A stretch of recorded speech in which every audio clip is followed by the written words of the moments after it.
Мынакей биз азыр КСДПнын мүчөлөрү, чыныгы КСДП партиясынын мүчөлөрү Адилетсиз министрлигинин астында акция уюштуруп жатабыз.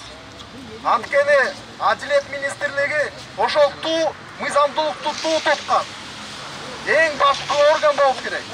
Ал эми ошол Адилетсиз министрлиги өзү мыйзамсыздыкка жол берип жатат. Биз бүгүн Юстиция министрлигинин алдында ушул нааразылык акциябызды өткөрүп атабыз.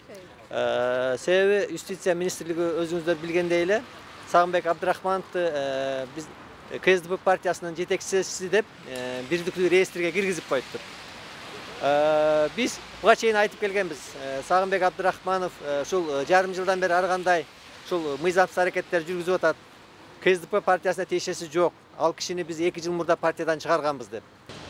КСДПдан колдонуп ушундай нерселер. Өзүңүздөр буга болгондой мурдагы жумада одоно мыйзам бузуу менен бул иш-аракеттерди көрдүңүздөр. Бул эмнеден кабар берет?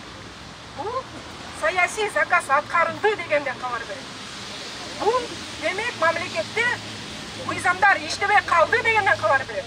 Демек жөнөкөй катардагы жарандардын да укугу ушундай болуп деп саналат. Биз бир үй бүлөнү, Жээнбековдордун үй бүлөсүн кул эмеспиз. Биз эркин элбиз. Биз ошон үчүн 2010 революция чыкканбыз. Будан ары да үй бүлөлүккө жол бербейбиз. Баарыңыздарды биригүүгө чакырам. Коом болобу, партия болобу, баарыңыздарды. Кеп азыр биздин партиянын башына келип аткан эмес. Эртең бардык партия коомдук бирикме. Булар эртең ар бир үй бүлөнү бузганга даяр.